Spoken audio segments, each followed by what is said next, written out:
Ngiyanibingelela bantwana benkosi enkulu yasekuphakameni emhlabeni wonke, nabo bonke abangazi lutho ngoshembe abayoba nenhlanhla yokuyithola lenkonzo, nabo ngiyababingelela. Ngicela ukuvula nganayi ingoma kodwa engizoyifunda ifundeka kanje: ngivukile ngezwi lakho, mina ebengifile, ngivumele Nkosi ngibatshele abafile njengami, abafile ngezwi lakho bosinda na. Ngivumele ngibatshele basinde ngezwi lakho, ngenhlanhla engiyiphiweyo ngalowo musa wakho. Ngivumele Nkosi ngibatshele abangayiphiwanga,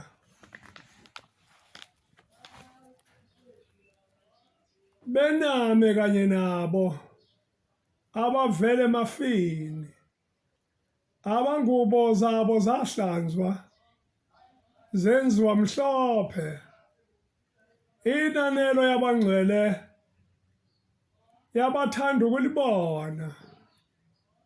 Siyethemba bayolibona lelo lizwe elizayo. Amen.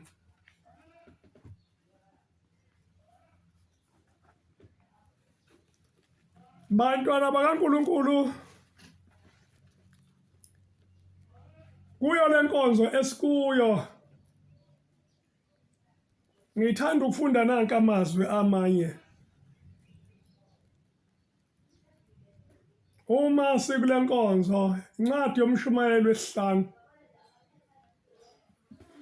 sizoqala evesini leshumi no-11.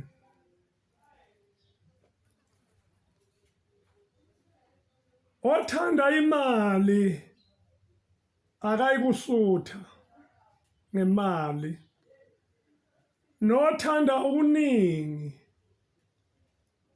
angeke eneliswa izithelo nalokho okuyize.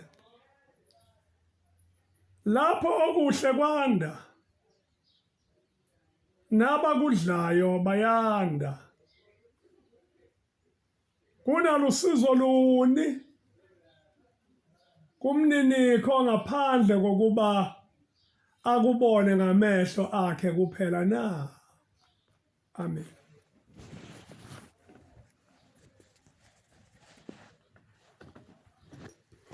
Inkonzo esikuyo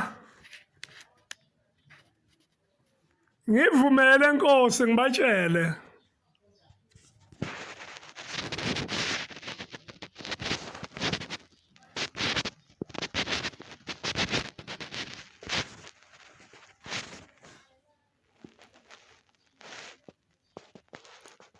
ngivumele Nkosi ngibatshele mina ebengifile. Bantwana bakaNkulunkulu, sifika kulezi insuku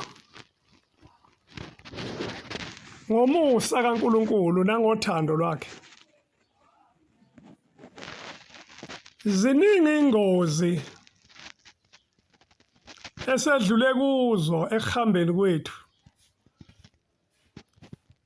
emgwaqeni besihamba kuyo, nasezindleleni besihamba kuzo, nasemfuleni besiyiwela, naseyintabeni besiyikhuphuka,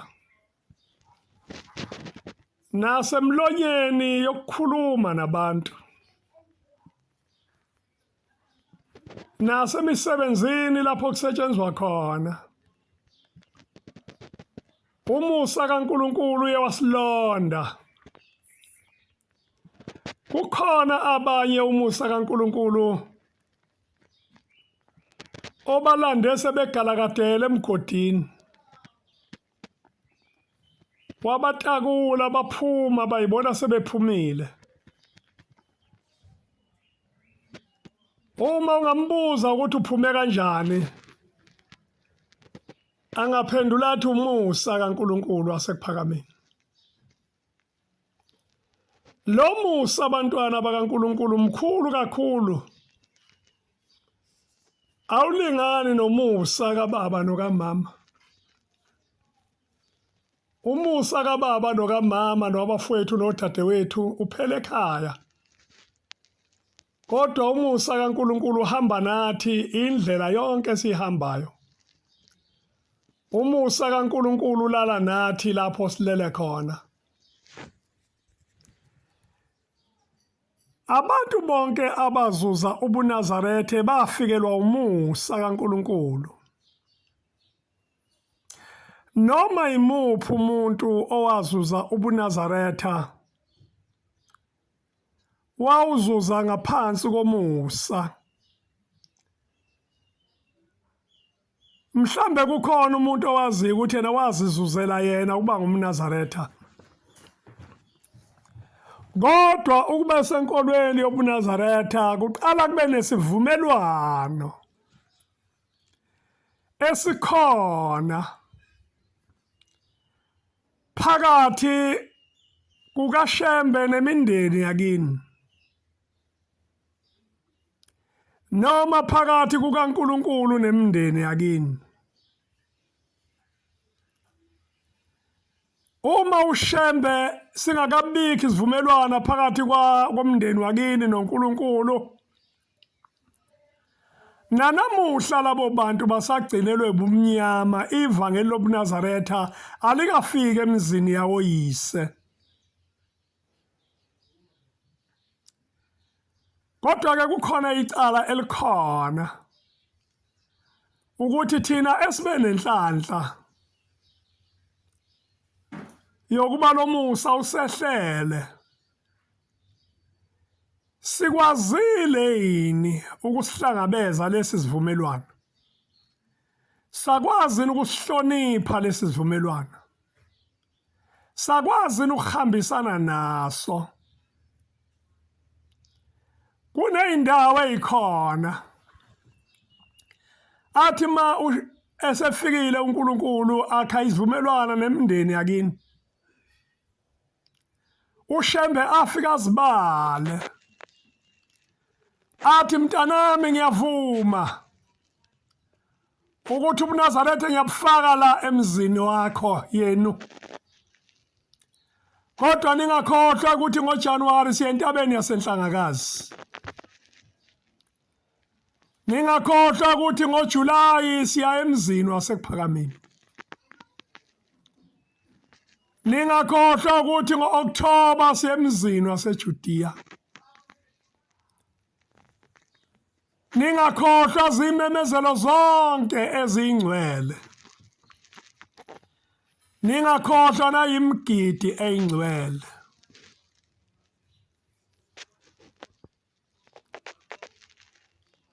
Lezi zinto-ke zonke ezibalwayo uShembe, uma kwenziwa lesi sivumelwana, zihlala zibe nayona indawo kithi.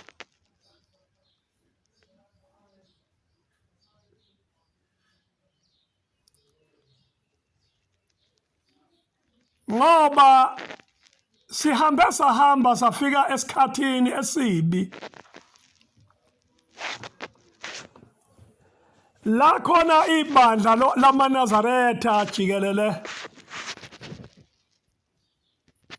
lizukezwa ife elimnyama lobuqili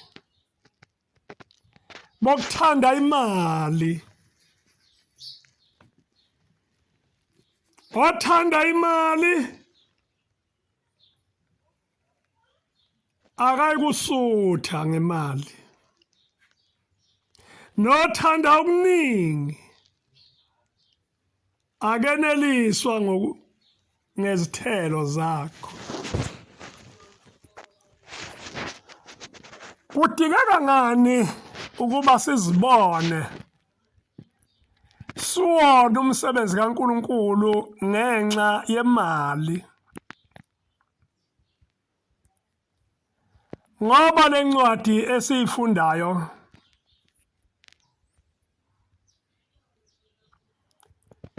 ithi noma ungayithanda kangakanani imali ngeke usuthe ngayo.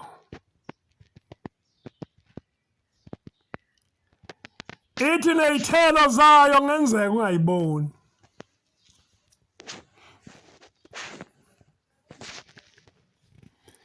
Siyabonga kuNkulunkulu ukuthi namhlanje sifike kulesi sikhathi esihambela esidonsela ekupheleni konyaka. Bekunzima lolu hambo lolukhuni kakhulu. Kade esho umshumayeli uZonde ethi ezinye insizwa ayisalile endleleni. Siyabona kulezi indaba ezibhalwayo lapha lokhu kukhulunywa njalo kuthiwa umfundisi ubani akasekho. Umshumayeli ubani akasekho. Umvangeli ubani akasekho. Umkhokheli ubani akasekho. Sikulayini sonke. Sisendleleni. Kuphela esingakwazi ukuthi kusasa ngibani. Ngelinye ilanga ngibani. Uyedwa waziyo uNkulunkulu kuphela. Kodwa uhambo lwethu lona luyilo yini eliyosenza simbone uShembe.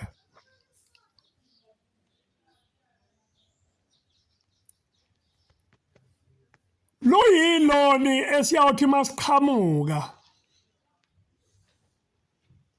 ma ebuze ethi mntanami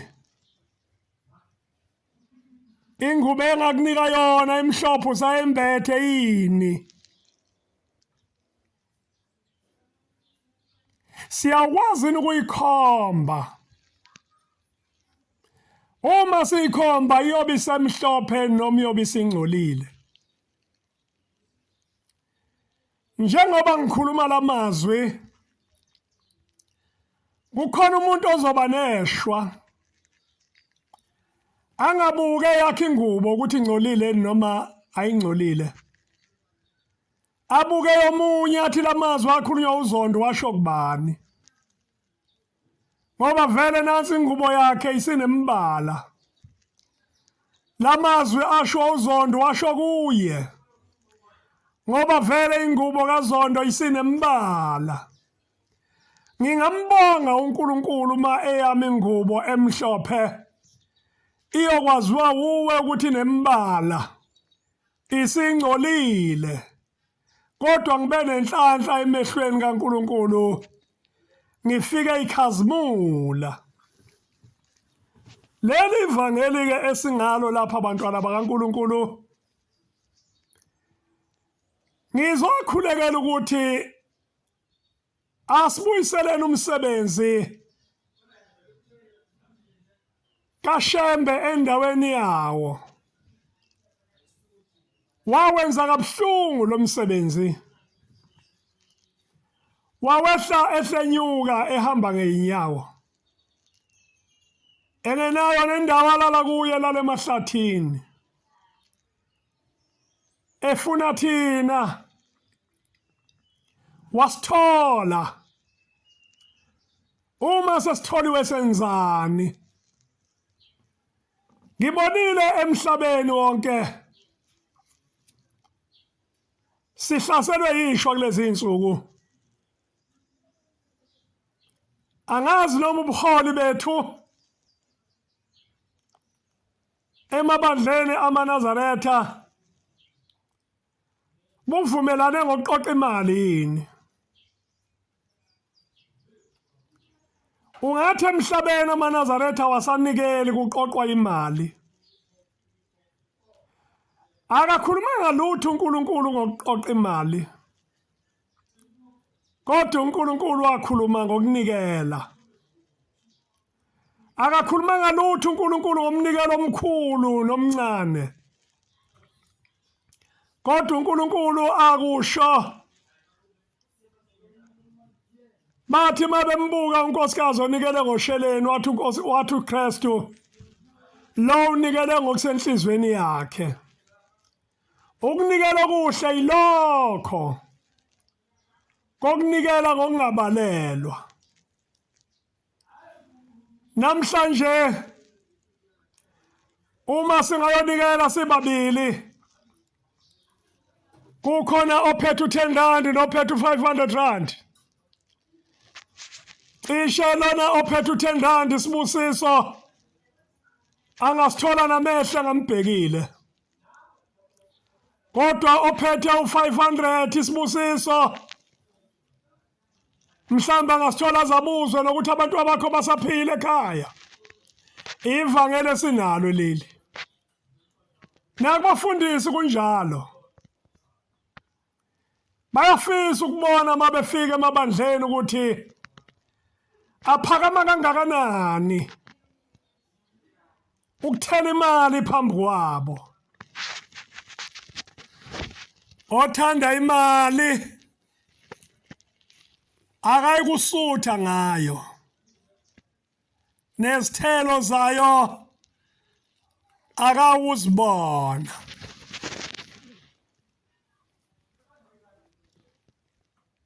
Lolu uthando lungaka lwemali bantwana bakaNkulunkulu phakathi kwethu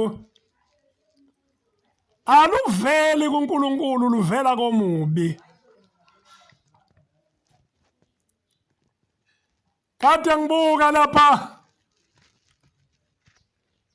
kuthengwe imoto ezinhle kakhulu zithengela umholi Mumbe. Kunikeliswa abantu abangenalutho. Kuyothengwa imoto eziningi zithengela umuntu onezimoto engaphezulu kwe10. Uyonikwa ezinye imoto. Kuphi ukukholwa kule ndawo? Bekunani ukuba sithenge imoto ngeinhliziyo zethu sathengela uNkulunkulu. Ukuba uNkulunkulu obusayo ngaphakathi kithi akahlupheki ufica imoto eziningi esimthengele zona einhlizweni zethu. Ufica inhliziyo zethu zinegugu naye. Ufica inhliziyo zethu zimlambele ukuthi konje singamenzelani. Yiluphi uthando engalinika uNkulunkulu? Yiluphi uthando engakwazi ukumkhonza ngalo? Bekubuhle ukuba singakwazi ukuthenga imoto ngeinhliziyo. Sibeke egumbini esigcinela uNkulunkulu einhlizweni zethu. Ukuze uNkulunkulu afike athokoze, abone uthando nomnikelo wakho senhlizweni yakho kuye. Kusiza ngani ukubukwa ngabantu ukuthi usunikelile? Kodwa lo mnikelo wakho ungawazi noma uyafika ni kuNkulunkulu. Bantwana bakaNkulunkulu wasekuphakameni konakele kakhulu. Isihamba ngamarim phansi le moto. Izawufika phi uma isihamba ngamarim oba nomgwaqo iyawumba? Izawukhuphuka kanjani entabeni? How? Lokhu kukholwa kukaShembe wayilala emahlathini ezule entabeni. Sokuphenduke nje ngembala engafikile eshumini sokuyinkolo yezitezi. Awusekho umuzi lapho kuthiwa khona akwakhiwa zona izitezi khona. Besingamakheli ngani uNkulunkulu izitezi einhlizweni zethu? Besingamakheli ngani uNkulunkulu izitezi ekwenabiseni umsa wakhe einhlizweni zabanye abantu? besingamakhelingana uNkulunkulu izitezi ekuhambeni ngentando yakhe nangomsa wakhe. Lezi zitezi ezizobukwa ngabantu ubani eziyomngenisa ezulwini. Lezi zitezi ezingaka ezingahlali umuntu ziyosibusisa n'inyoni ngokuhlala kuzo. Konakala abantwana basezulwini phansi komthunzi welanga. Inkolo yobuNazaretha isiphenduka ihlaya. Usuhlangana nomuntu ongasebenzi ongakaze asebenze. Umthole ehamba ngemoto enkulu. Uthi uyayibuza ukuthi hawu. Ngoba lo muntu akaze angene kumlungu noma kangena waphuma emandulo. Ngiyamazi nohlobo lwemoto abehamba ngalo. Namhlanje wayesehamba ngamanquzumela sokwenze njani? Inkolo isinemali. Amakholo asenikela kakhulu. Amakholo asenesibusiso somnikelo. Yiwoni lo mnikelo ofanele na? Uma unikwa wena noma unikwa mina uye endaweni efaneleyo yini? Konje kanti thina abafundisi uShembe uSithumeni. Konje kanti thina abavangeli uShembe uSithumeni. Konje kanti thina abashumayeli uShembe uSithumeni. Konje thina abakhokheli uShembe uSithumeni. Thina abaphathi uShembe uSithumeni. Laze lalibi ivangeli elifikileyo labalisha ebuNazaretheni. Laphenduka laba ivangeli lemali. Bantwana benkosi enkulu yasekuphakameni imbi lento ebonakalayo. Ngibabonile abaholi. Ngababona nabafundisi. Abaningi bekule nkonzo ebizwa ngomSephe Foundation. Ngayibuka into eyenzeka khona. Ngathi ayi. Thina amaNazaretha lento kayisifanele. Ohleze esihlalweni sikaBhombela akekho ofanele ukuyoguqela umholwa kwelinye ibandla. Uma nje ehleze esihlalweni sikaBhombela akekho ofanele ukuba yoba kuleya ndawo. Akuyona leya ndawo yakithi ekuphakameni. Kodwa ke singaya ngoba ibonakalile le ndawo izandla zawo zigcwele imali. Othanda imali akayikusutha ngemali. Nothanda okuningi akayikweneliswa zithelo zalokho.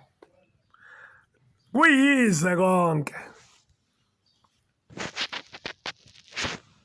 Singaze siyohlala lapha ya kuleya ndawo ngoba kuthiwa siyozuza imali.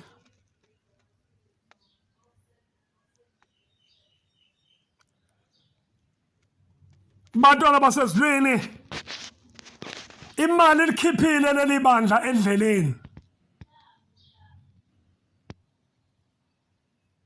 Nabantu abaziyo ukuthi bahlakaniphile balonisile ibandla laphuma endleleni.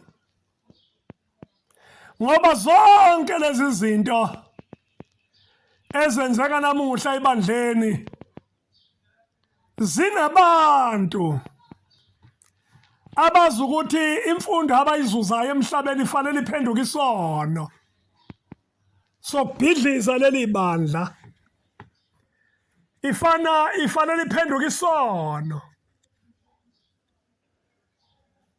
sokudukisa leli bandla lingene ebumnyameni.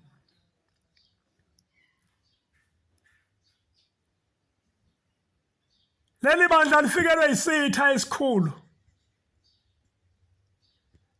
Mawuthi uyaqalaza ndawo zonke, abafundisi abasenalo izwi.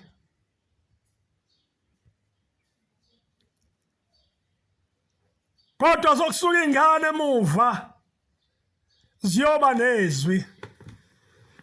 Ezinye kazinawo ngisho amathempeli emazweni akubo.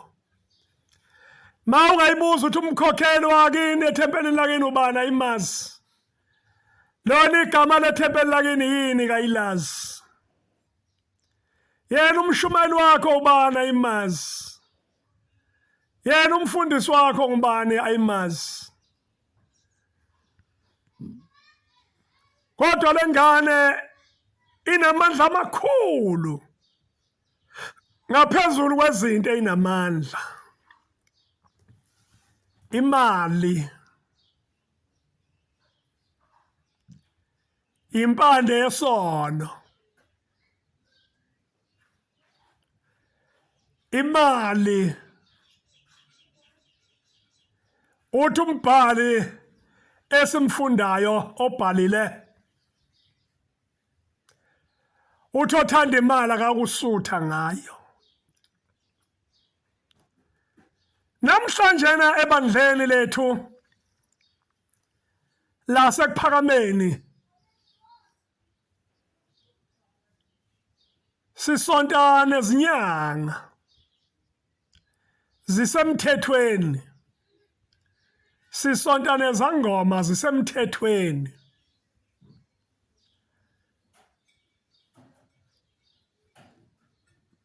Sisonta nabantu abaphethe ibhamu basemthethweni.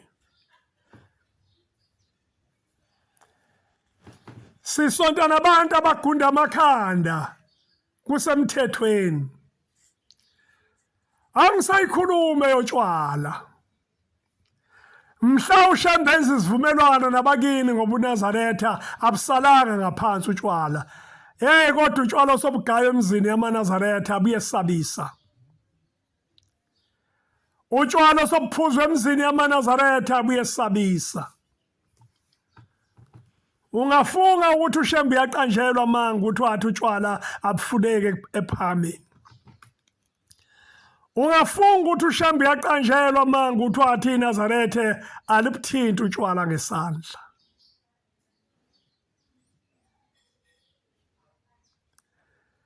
Ziningi izimo esingene kuzo ezibhidliza ubuNazaretha. Namhlanje mawuthi uyabuka lapha kugidwa khona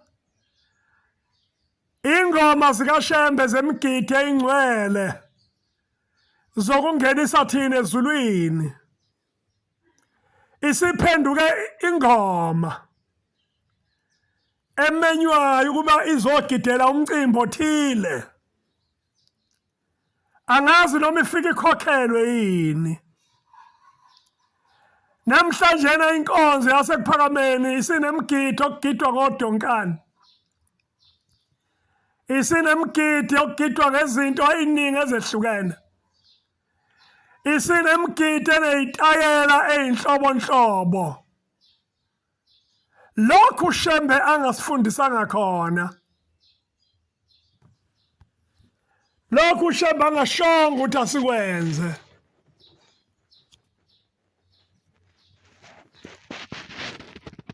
Ngivukile ngezwi lakho mina ebengifile.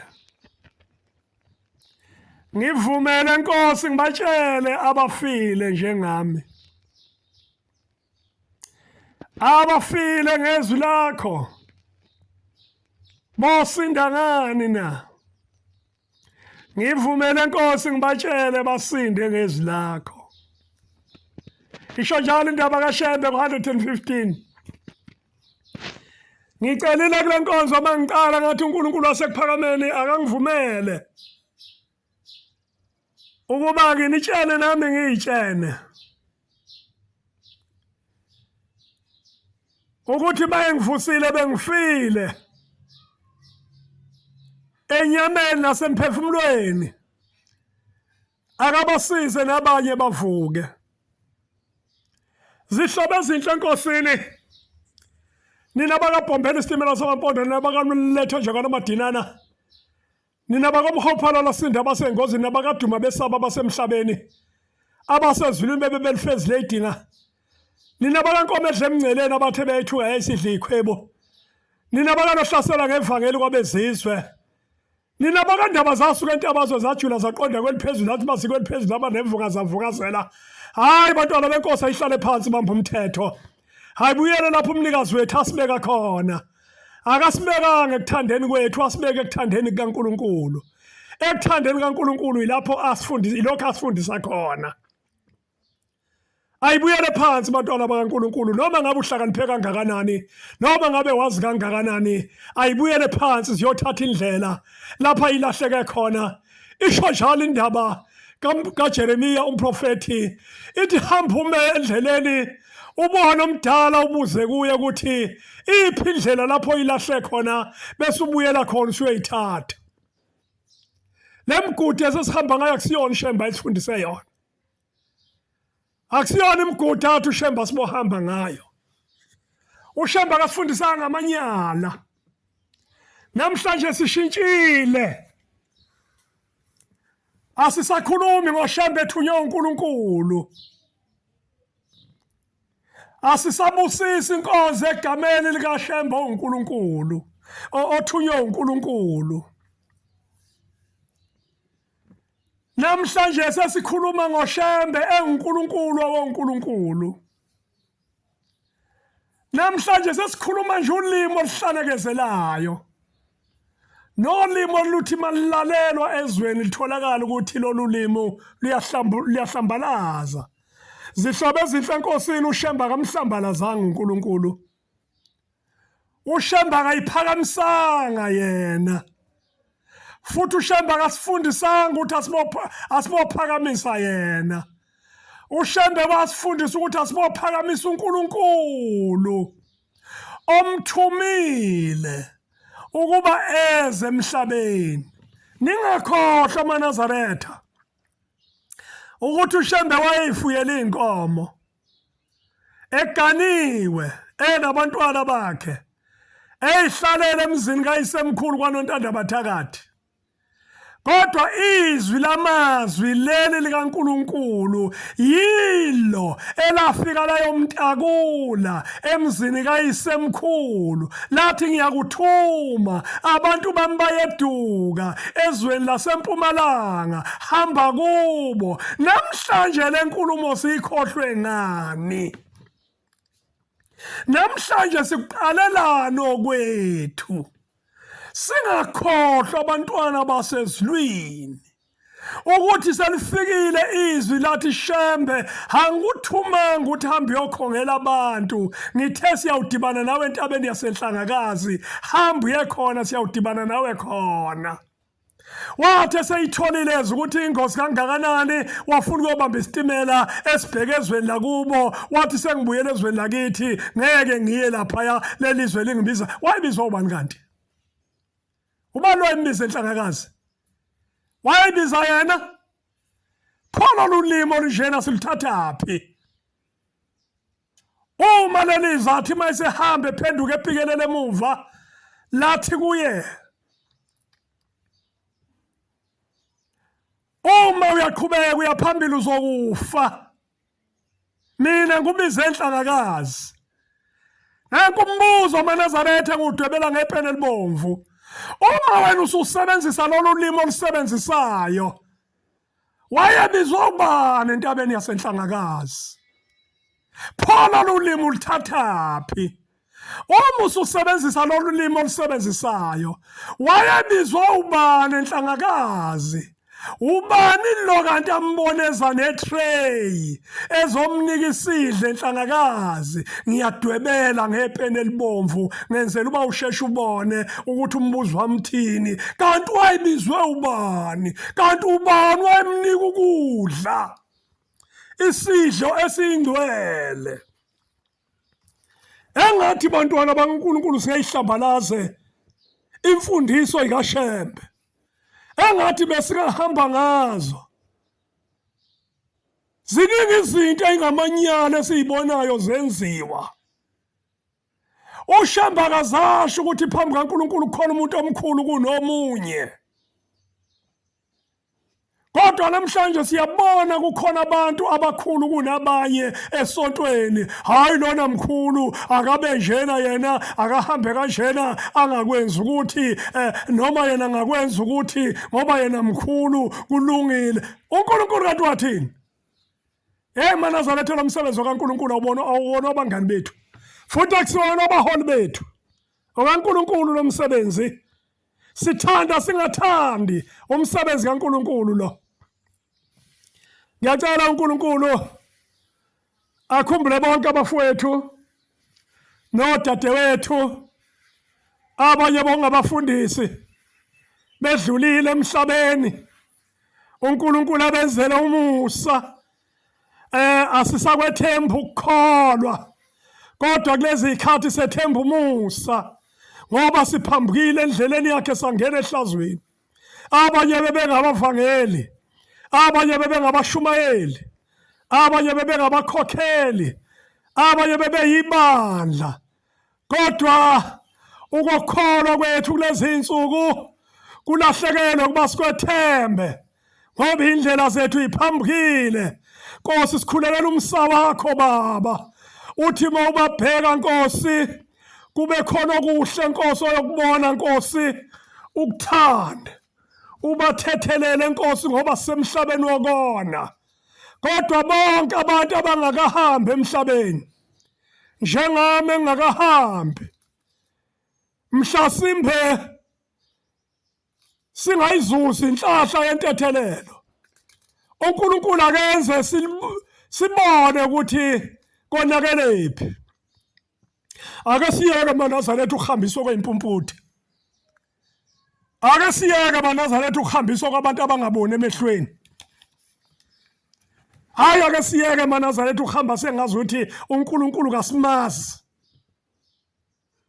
siyamazi uNkulunkulu uShembe asifundisa yena siyakubona futhi nokwenziwayo ongaseyona indlela kaNkulunkulu phansi ngemisebenzi emibi phansi ngokweseka into ezimbi engafunwanga uShembe asiyiyeke egameni likaShembe uNkulunkulu asekuphakameni akathi manje enkonzo iyofikelela kunoma ubani ngikhulekela ukuthi ngale nkonzo ngithi inkosi bavuse inkosi abafileyo ngivukile inkosi yamakhosi bengifile nabanye inkosi bavuse ayebefile njengami bavukele kuwe uNkulunkulu asekuphakameni babe seqinisweni lakho ngale nkonzo ngikhulekela ukuthi bantwana basezulwini othanda imali ayisuthisani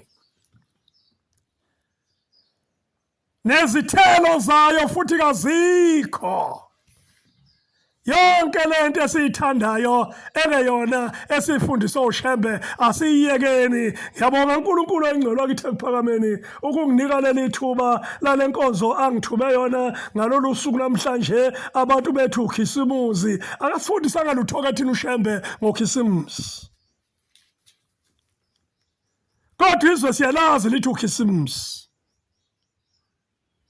kodwa asifundisa khona uShembe wathi siyawuhlala endlini kaJehova imihla nemihla ngegama likaShembe inkosi busiswe izidlayo cela ukukhuleka uNkulunkulu oyingcwele kithi ekuphakameni hlabana bemphika bethu akahlabananga nomletho nje kwanamadinana siphambi kobuso bakho Nkosi ngalemini yehlisa umsa wakho Nkosi wehlele emhlabeni wonke Nkosi aManazaretha Nkosi emhlabeni wonke baba adukile Nkosi ahamba Nkosi yamakhosi endleleni zomhlaba aphumile Nkosi endleleni zakho. Siyekile Baba imfundiso yakho uNkulunkulu oyingcwele. Buyela kithi Nkosi usithethelele Baba. Intethelele enkulu Nkosi esicela uba usiphe yona ngeyokuba sihambe ngeqiniso lakho ngegama likaShembe kube phakathi. Amen.